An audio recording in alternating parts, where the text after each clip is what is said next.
नमस्कार, स्वत्व के डिजिटल प्लेटफॉर्म पर आपका स्वागत है। आज हम बात करने जा रहे हैं छठ की और छठ की कथाओं की। लोक पर छठ को लेकर कई प्रकार की कथाएं प्रचलित हैं। सबके अपने अपने दावे हैं, इस बारे में कोई निश्चित नहीं कहा जा सकता। लेकिन भविष्योत्तर पुराण में महर्षि वैशंपायन ने चक्रवर्ती सम्राट परीक्षित के पुत्र जन्मेजय की जिज्ञासा समाधान के लिए सतयुग से लेकर कली काल के प्रवेश तक कुछ कथाएं सुनाई हैं।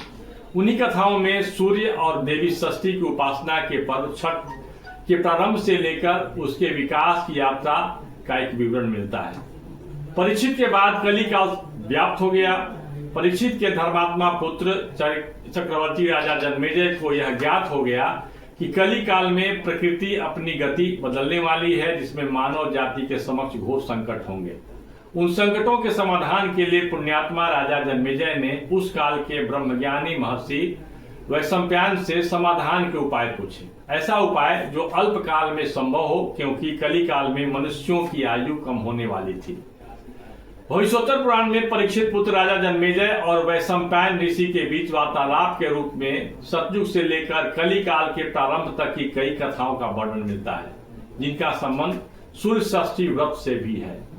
कथा है कि पांचाली यानी द्रौपदी ने अपनी व्यथा ब्राह्मणों में श्रेष्ठ महर्षि धौम्य को सुनाते हुए उनसे इसका उपाय बताने की विनती की थी।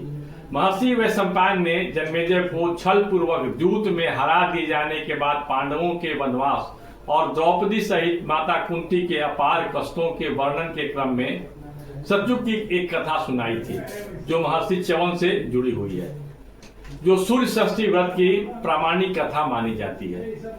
कष्ट निवारण का मार्ग बताने के लिए ऋषि धौम्य ने द्रौपदी को सतयुग में सरयाती नामक राजा की कथा सुनाई। बहुत पुण्य के बाद राजा सरयाती को एक मात्र कन्या उत्पन्न हुई थी। अकेली संतान होने के कारण वह माता पिता की अत्यंत प्यारी थी। अत्यंत सुंदर होने के कारण उसका नाम सुकन्या पड़ा।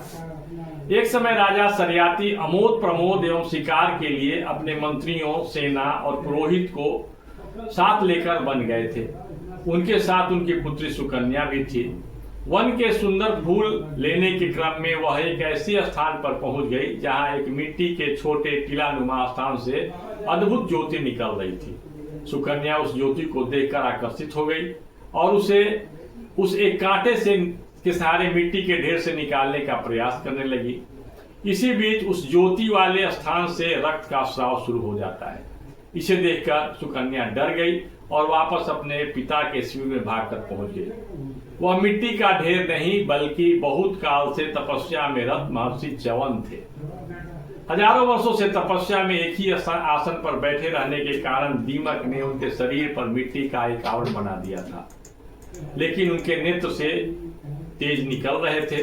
सुकन्या ने जब उनके नेत्रों में कांटा डाला तब वे फूट गई और महर्षि च्यवन का ध्यान टूट गया। इसी कारण उन्हें अपार कष्ट होने लगा। महर्षि च्यवन के कष्ट व क्रोध के परिणाम स्वरूप राजा सरयाती और उनके साथ वहां गए सभी लोगों के मल मूत्र अचानक अवरुद्ध हो गए और वे लोग दर्द से कराहने लगे। इसके बाद राजा सरयाती ने अपने पुरोहित को बुलाया और इसका कारण पूछा। उनके पुरोहित ने दिव्य दृष्टि से देखकर बताया कि सुकन्या ने भूल से ऋषि च्यवन के आंखों को फोड़ दिया है, जिसके परिणाम स्वरूप ऐसी स्थिति बन गई है। राजा सरयाती अपने परिवार के साथ महर्षि च्यवन के पास गए। उनकी सेवा के लिए अपनी पुत्री को उन्होंने दान दे दिया। अपना धर्म समझकर शरीर से जर्जर महर्षि च्यवन की सुकन्या ने सेवा करनी शुरू की। एक दिन की बात है कि नाग कन्याएं महर्षि च्यवन के आश्रम के पास स्थित सरोवर में सूर्य षष्ठी व्रत करने पहुंच गए। वहां उन लोगों ने महर्षि च्यवन की सेवा में लगी सुकन्या को देखकर बहुत प्रभावित हुई। नाग कन्याओं ने उसे सूर्य षष्ठी व्रत का विधान बताया। उस व्रत के प्रभाव के कारण देवताओं के वैद्य अश्विनी कुमार उनके समक्ष प्रस्तुत हो गए और महर्षि च्यवन का शरीर युवा हो गया, उनके प्रभाव से उनके उपचार के कारण। सुकन्या को नाग कन्या ने बताया कि यह श्रेष्ठ व्रत ऋषि कश्यप ने हमें बताया था, अतः इस अवसर पर हम उनकी भी पूजन करेंगे।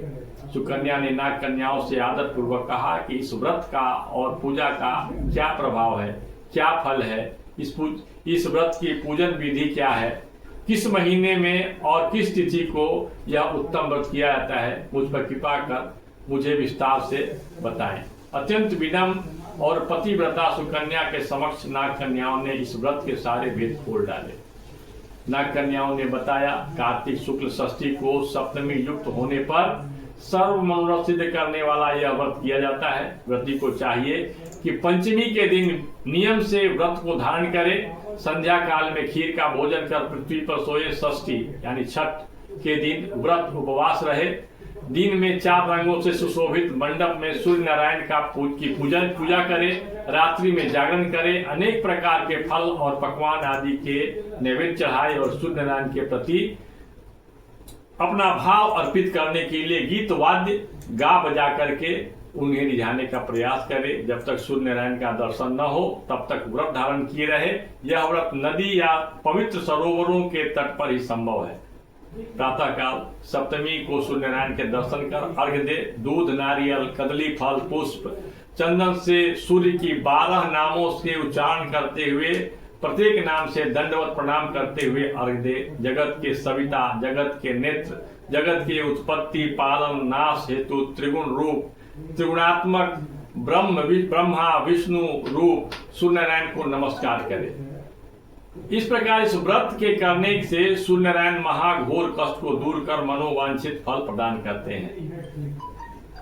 ऋषिध्वों में से कथा श्रवण करने के बाद द्रौपदी ने यह व्रत किया, जिससे उसके कष्टों का निवारण हो गया। सूर्य षष्ठी व्रत को लेकर महर्षि कश्यप, राजा प्रियव्रत और उनकी पत्नी देवसेना की भी कथाएं प्रचलित हैं। ऐसा माना जाता है कि लंका विजय कर जब राम सीता अवध लौटे थे, तब कार्तिक शुक्ल षष्ठी सप्तमी को उन्होंने आदित्य षष्ठी व्रत का अनुष्ठान किया। श्री राम को महर्षि अगस्त ने इसका रहस्य बतलाया था। तो इस प्रकार से कथाएं कई हैं, लेकिन इसमें सबसे जो प्रमुख कथा है वह च्यवन ऋषि की कथा है, जिसे सूर्य षष्ठी व्रत की कथा कहते हैं। आज बस इतना ही, फिर मिलेंगे दूसरे वीडियो में सूर्य षष्ठी यानी छठ व्रत से जुड़े हुए एक और प्रसंग के साथ, जिसमें गीतों पर हम चर्चा करेंगे।